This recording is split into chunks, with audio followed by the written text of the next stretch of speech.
জীবন একাডেমির পক্ষ থেকে সবাইকে স্বাগতম। সূত্র ও সমীকরণের আজকের এই পর্বে আলোচনা করা হবে পদার্থবিজ্ঞান প্রথম পত্র একাদশ শ্রেণী অধ্যায় নিউটনীয় বলবিদ্যা। নিউটনীয় বলবিদ্যা অধ্যায়টি এসএসসির বলবিদ্যা বা বল সম্পর্কিত যে অধ্যায়টি ছিল সেই অধ্যায়ের সাথে অনেক মিল রয়েছে। এই অধ্যায়ে যে সকল সূত্র খুবই গুরুত্বপূর্ণ, যে সকল সমীকরণ জানা খুবই জরুরি, সে সকল সূত্র এবং সমীকরণ নিয়ে আজকের এই ক্লাসটিকে সাজানো হয়েছে। প্রথমেই যেই সূত্রটি সম্পর্কে আমরা জানব সেটি হলো ভরবেগ সম্পর্কিত সূত্র। ভরবেগ P = mv। P দ্বারা ভরবেগ বোঝানো হয়, m দ্বারা বস্তুর ভর বোঝানো হয় এবং v দ্বারা বস্তুর বেগ বোঝানো হয়।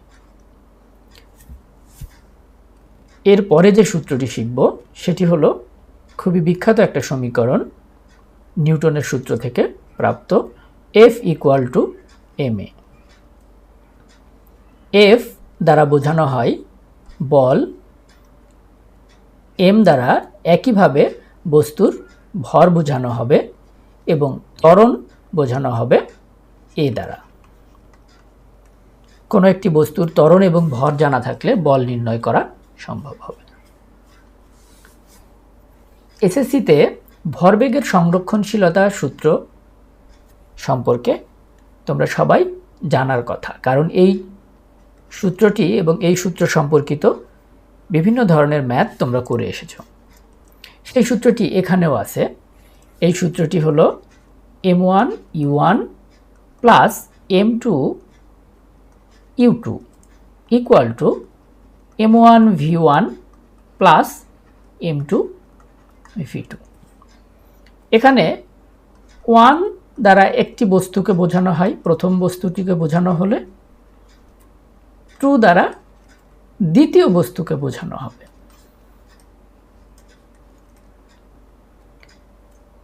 m দ্বারা বস্তুর ভর বোঝানো হবে, যেমন m1 দ্বারা প্রথম বস্তুর ভর বোঝানো হবে, m2 দ্বারা দ্বিতীয় বস্তুর ভর বোঝানো হবে। u1 দ্বারা প্রথম বস্তুর আদিবেগ, অর্থাৎ u যত জায়গায় পাওয়া যাবে সবগুলোই আদিবেগ বোঝাবে। 1 দ্বারা বোঝাইলে প্রথম বস্তুর, 2 দ্বারা বোঝানো হলে দ্বিতীয় বস্তুর। এরপরে v দ্বারা বোঝানো হবে শেষ বেগ। ভরবেগের সংরক্ষণশীলতা সূত্রটির জন্য একটি সংঘর্ষ হওয়ার প্রয়োজন হয় এবং এই সংঘর্ষের আগে যে বেগ থাকে বস্তু দুইটার সেগুলো সাধারণত u দিয়ে প্রকাশ করা হয় এবং সংঘর্ষের পরে যে বেগ প্রাপ্ত হয় সেটাকে v দিয়ে প্রকাশ করা হয়।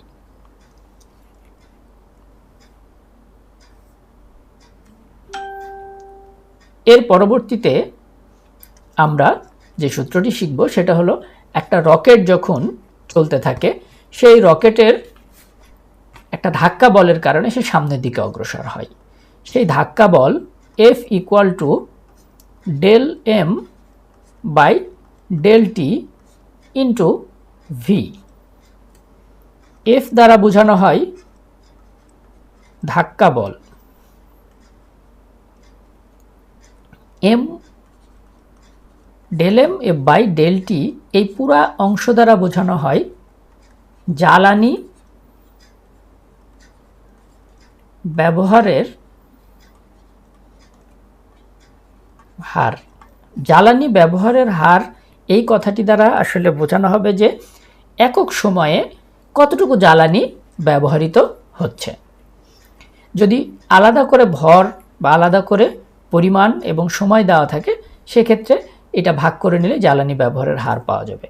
আর v দ্বারা বেগ বোঝানো হবে, রকেটের বেগ বোঝানো হবে। এরপরে আমরা কৌণিক গতির একটা সূত্র শিখব। কোনো একটা বস্তু যখন একটা বৃত্তাকার পথে ঘোরে সেখানে অবশ্যই একটা সেন্টার পয়েন্ট থাকে, সেটাকে আমরা কেন্দ্রও বলতে পারি, আবার একটা অক্ষও বলা যেতে পারে। এই কেন্দ্রে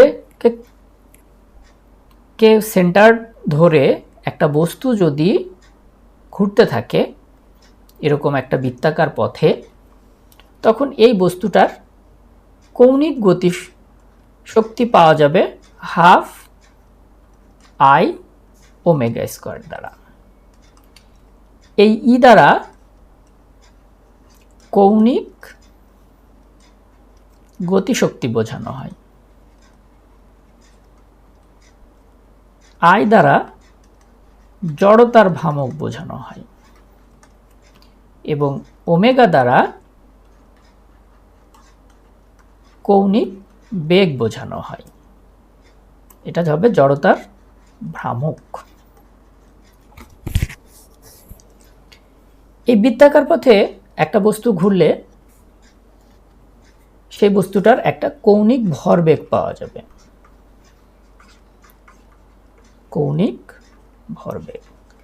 রৈখিক পথে চললে যেমন একটা বস্তুর রৈখিক ভরবেগ বা নর্মাল ভরবেগ থাকে, যেটাকে পি দিয়ে প্রকাশ করা হয়, ঠিক একইভাবে বৃত্তাকার পথে পরিভ্রমণশীল কোনো বস্তুর ক্ষেত্রে কৌণিক ভরবেগ থাকে, সেটাকে ক্যাপিটাল এল দ্বারা প্রকাশ করা হয়। এটার সূত্র হবে এম ভি আর। এম হবে বস্তুটির ভর, ভি হবে রৈখিক বেগ বা যেটাকে আমরা নর্মাল বেগ বলতে পারি, আর হবে ব্যাসার্ধ। এল এর আরও একটি সূত্র আছে, L equal to I omega. এখানে আমরা দেখে আসছি যে আই দ্বারা জড়তার ভ্রামক বোঝানো হয় এবং ওমেগা দ্বারা কৌণিক বেগ বোঝানো হয়। ঠিক একইভাবে এই কৌণিক ভরবেগের সূত্র আই এবং ওমেগা একই জিনিস বোঝায়। একটা বস্তু এরকম যদি থাকে এবং সে একটা অক্ষের উপরে ভিত্তি করে থাকে, এই পাশ থেকে একটা বল এবং এই পাশ থেকে একই মানের যদি বল প্রয়োগ করা হয়, তাহলে বস্তুটির টর্ক সৃষ্টি হয়। এই টর্কটা হবে যে অক্ষের সাপেক্ষে এই বস্তুটি ঘুরতে থাকবে সে অক্ষ থেকে যে লম্ব দূরত্ব আর এবং এটার উপর প্রযুক্ত বলের গুণফল থেকে। এই টর্ককে টাউ দিয়ে প্রকাশ করা হয়। এই টাউ এর একটা গুরুত্বপূর্ণ সূত্র হলো tau equal to I alpha. Tau দ্বারা টর্ক বোঝানো হবে, আই দ্বারা আগের মতোই জড়তার ভ্রামক বোঝানো হবে, আলফা দ্বারা কৌণিক ত্বরণ প্রকাশ করা হয়, কৌণিক ত্বরণ।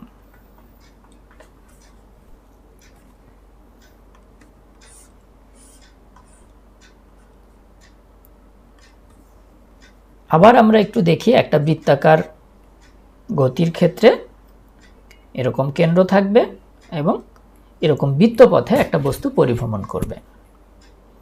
এই কেন্দ্র বরাবর বস্তুর একটা বল কাজ করে, যেই বলটাকে আমরা কেন্দ্রমুখী বল বলি। ঠিক একইভাবে বিপরীত দিকেও একটা বল কাজ করে, সেটাকে আমরা কেন্দ্র বিমুখী বল বলি।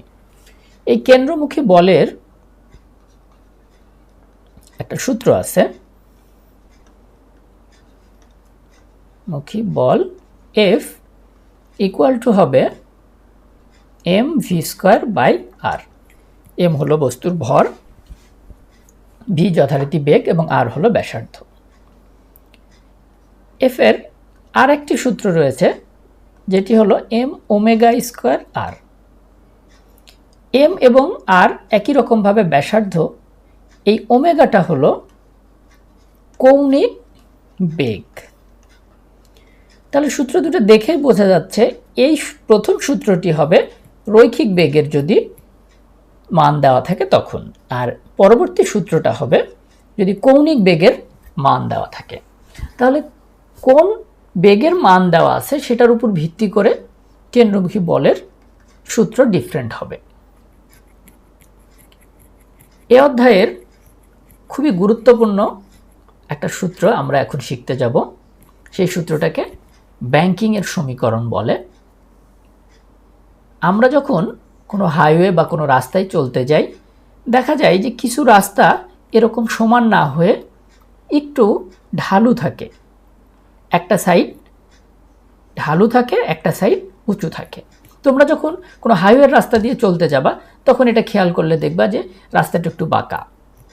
আবার অনেক ক্ষেত্রে রেসিংয়ের যে ট্র্যাকগুলো দেখি আমরা বা রেসিংয়ের যে রাস্তাগুলো দেখি সেগুলোতে দেখা যায় বাইক বা কারের রেসিংয়ের জন্য একদিকে বাঁকা হয়ে যায় এবং রাস্তাটা একটু ঢালু থাকে। এই রাস্তা যে অংশ বাঁকা থাকে বা একটু ঢালু থাকে, এটা একটা নির্দিষ্ট কোণে ইচ্ছাকৃতভাবেই এই ঢালুটা করা হয়, যেন চলার পথে কোনো একটা বাঁক নেওয়ার সময় গাড়িটা ছিটকায় বাইরের দিকে না চলে যায়। এখন এই বিষয়ে একটা সূত্র আছে যে কত ডিগ্রি কোণে একটা রাস্তাকে বাঁকা করলে কত বেগে চললে সে নিরাপদে যেতে পারবে। এই রাস্তাটা যদি এইরকম একটা বাঁক সৃষ্টি করে তাহলে এই বাঁকটার একটা ব্যাসার্ধ থাকবে, এই ব্যাসার্ধটাকে আর দিয়ে প্রকাশ করা হবে, আর এই সূত্রটা হবে tan θ = v²/rg।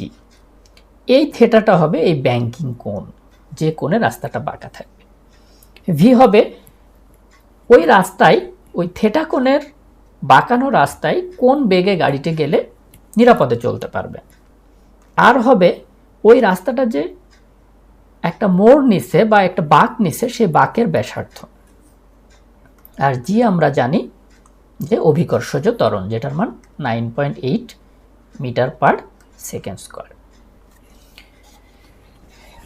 এই সূত্র থেকে অনেক সময় একটা রাস্তা বাইরের দিকে কত উচ্চতায় উঁচু সেটাও বের করতে বলা হয়। যদি এরকম উচ্চতা জানতে চাওয়া হয় রাস্তার বাইরের অংশ কতটুকু উঁচু, তাহলে এই ইনফরমেশনগুলোর দেওয়া থাকবে ভি আর জি, সেখান থেকে থেটার মানটা বা ব্যাংকিং কোণটা বের করতে হবে। এবং ব্যাংকিং কোণ বের করার পরে আমরা একটা সূত্র ব্যবহার করব সাইন থেটা, এই থেটার তাহলে এই কোণ।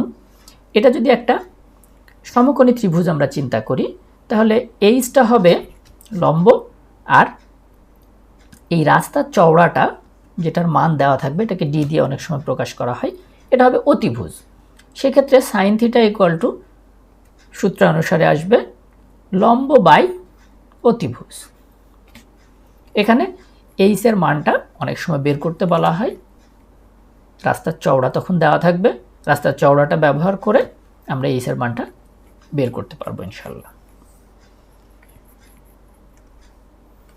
এই অধ্যায়ের সর্বশেষ যে সূত্র বা টপিকস সেটা হলো ঘর্ষণ বল সম্পর্কে। ঘর্ষণ বলের যে সূত্রটি সবথেকে গুরুত্বপূর্ণ, ঘর্ষণ গুণাঙ্ক মিউ = F/r। এখানে অনেক সময় এটাকে মিউ এস, মিউ কে, এফ এস, এফ কে ব্যবহার করা হবে, এটা ডিপেন্ড করতেছে কোন ধরনের ঘর্ষণ বল বলা হচ্ছে। তাহলে মিউ হলো ঘর্ষণ গুণাঙ্ক,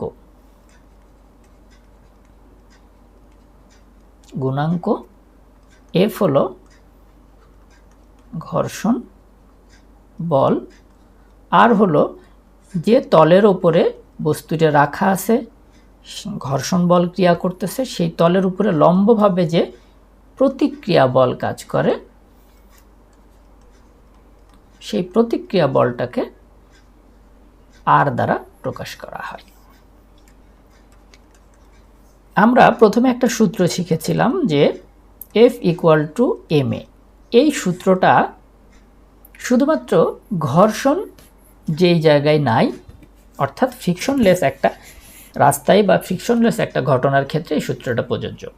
কিন্তু যদি একটা রাস্তায় একটা বস্তুকে নির্দিষ্ট ত্বরণ সৃষ্টি করা হয় এবং সেই রাস্তাতে বস্তুটার উপরে এফ বল প্রয়োগ করা হয়, সে রাস্তায় ঘর্ষণ থাকলে সেটাকে আমরা এফ কে দিয়ে প্রকাশ করি। তাহলে এফ বল প্রয়োগ করে বস্তুটার ত্বরণ সৃষ্টি করা হচ্ছে, কিন্তু এফ কে ঘর্ষণ বল বস্তুটার এফ বলের বিপরীতে কাজ করতেছে।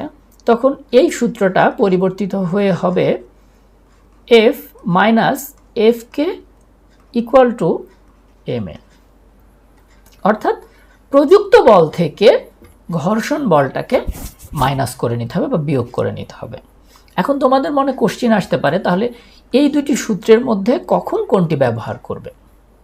আমি তোমাদের বলবো, যেই অঙ্কে বা যেই প্রশ্নে ঘর্ষণ বলের কোনো উল্লেখ নাই বা ঘর্ষণ বল সম্পর্কে জানতেও চাওয়া হয় নাই, ঘর্ষণ বলের বিষয়ে কোনো কথাই নাই, সেই সূত্রতে তোমরা সরাসরি F=ma ব্যবহার করবে। আর যদি ঘর্ষণ বলের মান দেওয়া থাকে বা ঘর্ষণ বলের মান কথা বলা থাকে, তখন তোমরা পরবর্তী সূত্রটি ব্যবহার করবে। আশা করি এই অধ্যায়ের গুরুত্বপূর্ণ সূত্রগুলা আমি তোমাদেরকে বোঝানোর চেষ্টা করেছি এবং এই সূত্রগুলা তোমাদের ইনশাল্লাহ কাজে লাগবে। যদি তোমাদের এই ক্লাস থেকে কোনো উপকার হয়ে থাকে, তবে পরবর্তী ক্লাস করতে ভুলবা না, পরবর্তী ভিডিওগুলো দেখবা বলে আশা করি। আজকে এই পর্যন্তই। সবাইকে অসংখ্য ধন্যবাদ।